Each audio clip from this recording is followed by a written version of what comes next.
premium zīmols ir premium mērķa auditorijai.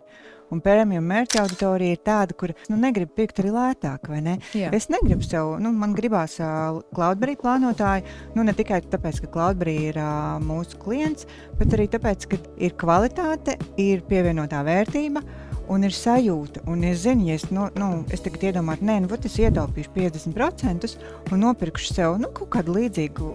Un katru reizi, kad es vēršu viņu vaļā, es domāju, bet nav jau Cloudberry. Un es dzīvošu veselu gadu.